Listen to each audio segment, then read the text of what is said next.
Hello दोस्तों, मैं आपका बहुत बहुत स्वागत करता हूं आपके अपने channel Indian institute of stock market पर। आज हम चर्चा करने वाले हैं कि मेरे को अगर किसी भी स्पेसिफिक स्टॉक में इन्वेस्टमेंट करना है तो वो कौन सी कैटेगरी का स्टॉक होना चाहिए। आई होप आप लोगों ने पिछली वाली वीडियो जरूर देखी होगी जिसमें मैंने आप लोगों को ये बताया था कि जब हम स्विंग ट्रेडिंग करते हैं तो हमारे पास जो कैटेगरी ऑफ स्टॉक होती है वो दूसरी होती है, उसको आप इन्वेस्टमेंट वाले स्टॉक से कंपेयर नहीं कर सकते। अब आज मैं आपको सिर्फ चार्ट पैटर्न के हिसाब से बताने वाला हूं कि कौन सा स्टॉक जो है वो इन्वेस्टमेंट के लिए बेटर होता है। आप लोगों को वो स्टॉक ढूंढना है जिसका रिटर्न बहुत ही अच्छा होता है। अगर आप उसका पास्ट रिटर्न उठा के देखो तो वो काफी अच्छे रिटर्न देता है, पर पिछले 2-3 साल में उसने रिटर्न नहीं दिया है, वही स्टॉक आपको आगे चल के मूव करता नजर आएगा। क्या बोला मैंने आपसे, इसी को मैं पूरे आराम से वीडियो में बताने वाला हूं। उसके लिए मैं क्या करूंगा, डायरेक्टली आपको चार्ट पे लेके चलूंगा और कुछ इंपॉर्टेंट पॉइंट्स बताऊंगा। अब जैसा कि आप लोगों को दिख रहा है, यहाँ पर मैं चार्ट के ऊपर आ चुका हूं। स्क्रीन पूरी ब्लैंक है क्योंकि मैं आपको थ्योरेटिकली कुछ समझाने वाला हूं। देखना, जब हम पिछली बार स्विंग ट्रेडिंग की बात करते थे तो स्विंग ट्रेडिंग में मैंने आपको क्या बताया था कि हमें जो स्टॉक चाहिए होता है वो ऐसा चाहिए होता है जिसका मोमेंटम कंटिन्यूअसली चल रहा हो। इस हिसाब से हमें स्टॉक चाहिए होता है। वो बीच में बड़ा बड़ा फॉलो करेगा पर रिकवरी बहुत फास्ट होगी और वो तेजी से हायर हाई बनाएगा। अब यहाँ पे स्विंग वाले स्टॉक में इसकी जरूरत क्यों पड़ती है, क्योंकि मैं कुछ स्पेसिफिक कैंडलस्टिक पैटर्न को प्रैक्टिस कर रखा हूं, उसको मास्टर कर रखा हूं। तो जब जब वो कैंडलस्टिक पैटर्न हल्के से करेक्शन के बाद बनेंगे तो वहां पे मेरे को एंट्री करनी होगी। यहां पे मैं एंट्री करूंगा, आइदर क्या होगा, मेरा स्टॉप लॉस होगा या फिर मेरे को एक सही वाली रैली मिल जाएगी। समझ में आई बात। ये जो कॉन्सेप्ट था ये हमारा पूरा का पूरा कॉन्सेप्ट स्विंग ट्रेडिंग को दर्शाता है। अभी इसी को मॉडिफाई कर देते हैं कि मेरे को अब स्विंग ट्रेडिंग नहीं करनी पर मेरे को इन्वेस्टमेंट करना है। तो सबसे पहले चीज, स्विंग ट्रेडिंग में और इन्वेस्टमेंट में ऐसा अंतर क्या है। तो देखो मैं एक चीज बताता हूं, हर किसी के पास 2 लाख, 5 लाख, 10 लाख, 20 लाख रुपए नहीं है। जिसके पास 10 लाख रुपए है वो स्विंग ट्रेडिंग करके भी अच्छा प्रॉफिट जनरेट कर सकता है, पर जिसके पास 10 लाख से कम है, अगर वो ये सोचता है कि मैं स्विंग ट्रेडिंग करूंगा और बड़ा रिटर्न बना लूंगा, तो देखो रिटर्न 100% बनेगा। रिटर्न की दिक्कत नहीं है, रिटर्न की कोई भी समस्या नहीं है। रिटर्न तो 20,000 पे भी उतना ही बनेगा जितना 2 लाख पे बनेगा परसेंटेज वाइज। पर अंतर क्या पड़ेगा, जब आप उसको पैसों के टर्म्स में देखोगे तो 2 लाख पे आया हुआ प्रॉफिट और 20 लाख पे आए हुए प्रॉफिट में जमीन आसमान का अंतर आ जाएगा। ये वाली चीज मैं आप लोगों को समझाना चाहता हूं।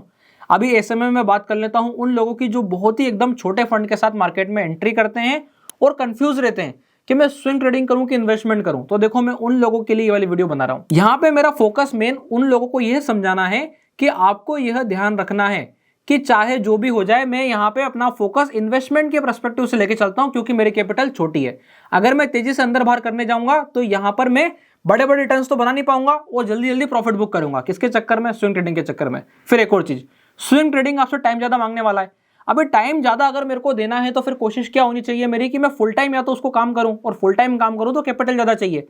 अभी जिन लोगों के पास कैपिटल कम है वो लोग ध्यान से सुनना। आप लोगों को क्या करना है, कुछ स्पेसिफिक स्टॉक डिसाइड कर लेने जो कंटिन्यूअसली काफी समय से साइडवेज हैं। अब मुझे क्या करना है, मुझे उनका इंपॉर्टेंट सपोर्ट और रेजिस्टेंस बना लेना है और कोशिश ये करनी है कि जब भी ये स्टॉक सपोर्ट के आसपास आएंगे या सपोर्ट से 1-1%, 2-2%, 5-5% ऊपर भी रहेंगे और मेरे पास फंड होगा तो जो है मैं इनमें इन्वेस्टमेंट करने वाला हूं। अभी कैसे करूंगा, जब स्टॉक पूरा साइडवेज चल रहा होगा। जैसे मैं आपको यहां पे समझाता हूं। अभी मैं आपको कौन सी कैटेगरी पे ले आया हूं कि इन्वेस्टमेंट कौन से स्टॉक पे करना है, आप खुद ब खुद समझ जाओगे। देखना यहां से एक स्टॉक ऐसा है जो कंटिन्यूअसली ऐसा चल रहा है, जो मैंने आपको पिछली वाली वीडियो में बताया था।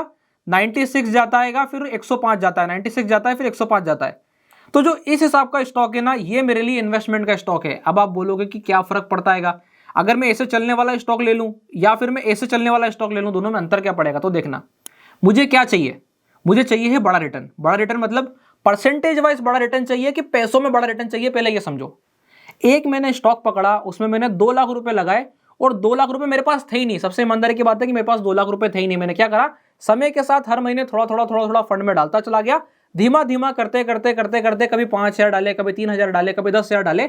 ऐसा करते करते मेरा वो स्टॉक कहां पहुंच गया, एक समय पे 1,50,000, 1,30,000 ऐसा इन्वेस्टमेंट मेरा उस स्टॉक में हो गया। अब जब ऐसा इन्वेस्टमेंट मेरा उस स्टॉक में हो गया, उसके बाद जाके वो स्टॉक ने ऐसी बड़ी वाली रैली करी। बात समझ में आई।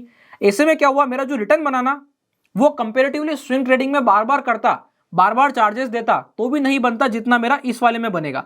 और यहां पे आप लोगों को एक और फायदा होगा, आप लोग सीधा long term capital gain tax वाले स्लैब में चले जाओगे। कैसे, क्योंकि जब आप स्टार्टिंग में खरीदी करोगे तो आपकी खरीदी कहाँ होगी, 1 साल पहले होगी, तो आपके आधे स्टॉक 1 साल से भी पुराने हो चुके होंगे जो कि जब मूव कर रहे होंगे। ये वाली चीज सबसे इंपॉर्टेंट है, यानी कि जब आप उनको बेचोगे एक समय राइज करने पर, तो आप देखोगे कि आपका मैक्सिमम जो अमाउंट है वो कहां जाएगा, लॉन्ग टर्म कैपिटल गेन में चला जाएगा। तो ये एक प्लस पॉइंट आता है इस वाली स्ट्रेटेजी का, खासकर जिन लोगों के पास इन्वेस्टमेंट कम है और जो समय के साथ बड़ा पैसा डालना चाहते हैं, थोड़ा थोड़ा फंड जो है कंटिन्यूअसली डालना चाहते हैं किसी भी एक स्पेसिफिक स्टॉक में, और उनका व्यू यह रहता है कि एक बार अगर ये स्टॉक नीचे जाएगा तो मैं इन्वेस्ट करूंगा, फिर ऊपर जाएगा मैं बेचूंगा नहीं, फिर वो नीचे आएगा मैं फिर और इन्वेस्ट करूंगा। तो ऐसे मैं कंटिन्यूअसली स्लैब बना बना के इन्वेस्ट करते जाऊंगा और एक बड़ी रैली बनेगी। तो ऐसा इन्वेस्टमेंट करने के लिए मुझे कौन सा स्टॉक चाहिए होता है, वो जो स्टॉक चाहिए होता है वही सबसे बेस्ट स्टॉक होता है इन्वेस्टमेंट करने के लिए। बात समझ में आई? अब वो किस कैटेगरी का स्टॉक होना चाहिए वो मैंने आप लोगों को अभी समझाया। वह कुछ इस कैटेगरी का स्टॉक होना चाहिए जो कंटिन्यूअसली ऐसा ऐसा साइडवेज हो रहा हो और फिर जब वो मूव करे तो पिछले 3-4 साल का मूव एक बार में करे। अभी ऐसा स्टॉक कहां पर है देखो मैं दिखाता हूं।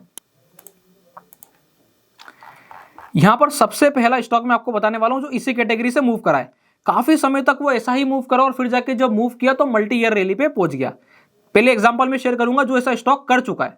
ये मैं आपसे पहला एग्जांपल शेयर कर रहा हूं जिसमें अगर आप कंटिन्यूअसली ऐसा कर रहे होते तो आपको क्या स्थिति बनती। फिर इसके बाद में भी करंट में ऐसा कौन सा स्टॉक है उसके बारे में चर्चा करूंगा। अभी यहां देखो, आप ये मान के चलो कि आप 2021 के बाद आते हो। अगर आप 2021 के बाद आते हो तो ये वाला जो पूरा जोन है ये आप लोगों का जोन है। समझ में आ रहा है? इसमें आप क्या कर रहे होते हैं, कंटिन्यूअसली आपकी थोड़ी थोड़ी बाइंग होती है, फिर स्टॉक नीचे टूटता फिर आप बाय करते, फिर ऊपर जाता फिर आप बाय करते, फिर वो नीचे आता बाय करते। इस पूरी रेंज में टाइम पीरियड कितना गया ये देखो। यहां पे अगर आप टाइम पीरियड देखोगे तो यहां से यहां तक में लगभग स्टॉक को 757 दिन यानी कि मोटा मोटा 2 साल हो गया है। अगर आप नीचे भी देखोगे तो मई 21 से जून 23 आ गया है। तो ये जो 2 साल का पीरियड है, 2 साल के पीरियड में आप क्या कर रहे थे, कंटिन्यूअसली बस थोड़ा थोड़ा शेयर खरीदते जा रहे थे।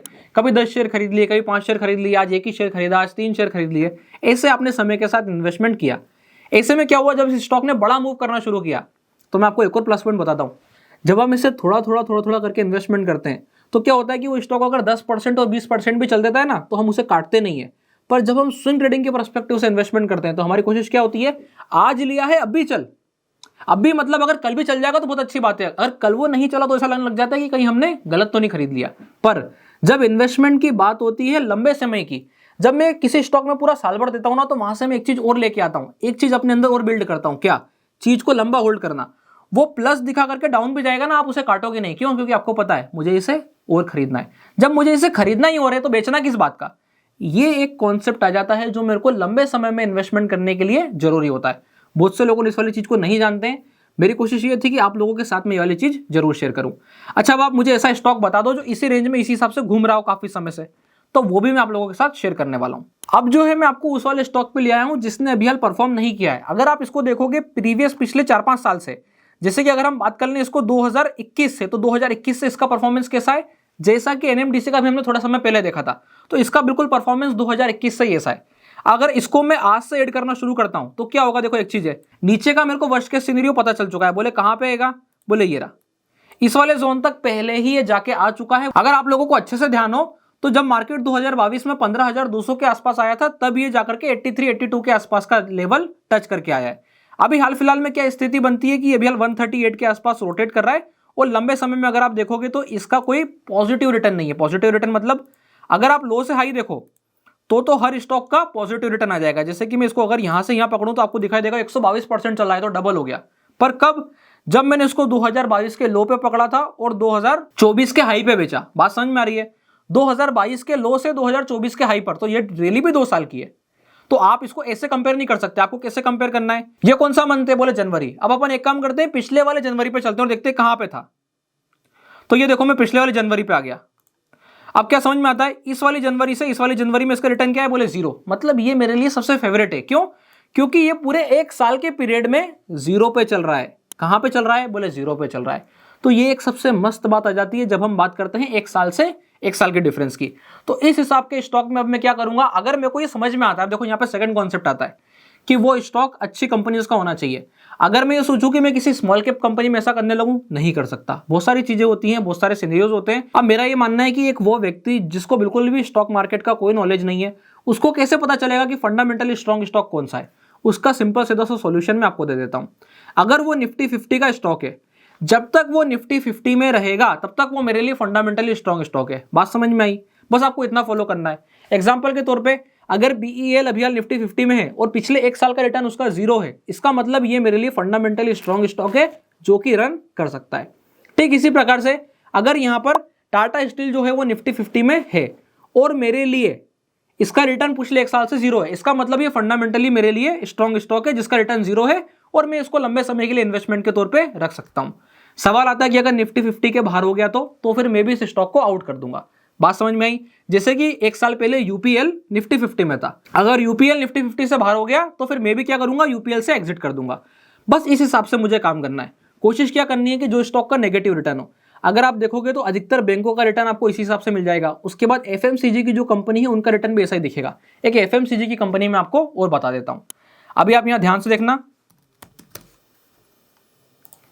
ये मैंने आप लोगों के लिए एक और कंपनी लगा दी है जिसको अगर आप पिछले एक साल के इसमें देखोगे नेट तो आपको पता चलेगा कि वह स्टॉक है जिसको अगर मैं कंटिन्यूअसली सपोर्ट पर एंट्रीज करते जाऊं, सपोर्ट पर मतलब मैं कुछ की सपोर्ट लगा लूं कि एक मेरा सपोर्ट ये है, एक मेरा सपोर्ट ये है। अब ऐसे सपोर्ट पर जब जब प्राइस आएगी, जैसे अब की बार प्राइस कहां गई है, इस वाले सपोर्ट पर आ गई है, तो मेरे को कुछ अमाउंट डालना है। फिर प्राइस जब नीचे आएगी फिर कुछ अमाउंट डालना है। अब ऐसे अगर प्राइस 10 बार घूम जाएगी तो मैं 10 बार कुछ ना कुछ इन्वेस्टमेंट कर रहा हूं। इस हिसाब से क्या होगा, एक लंबे समय में मेरे पास एक बड़ा चंक इकट्ठा होगा। बड़ा चंक कैसे इकट्ठा होगा, मैंने यहाँ 2 शेयर लिया, यहाँ 1 शेयर लिया, यहाँ 1 शेयर लिया, फिर प्राइस ऊपर चले गई, कोई बात नहीं, प्राइस घूम के नीचे आई, फिर मैं और 10 शेयर 15 शेयर ले रहा हूँ। ऐसे करके प्राइस यहीं घूमते रही और मेरे पास क्या हुआ, आते आते मैं सपोज 50 शेयर 70 शेयर इकट्ठे हो गए। फिर क्या हुआ, फिर इसने मूव किया एक दिन और जाके 4400 पे खड़ा हो गया। मुझे समझ जाना है कि अब ये बेचने का टाइम आ चुका है।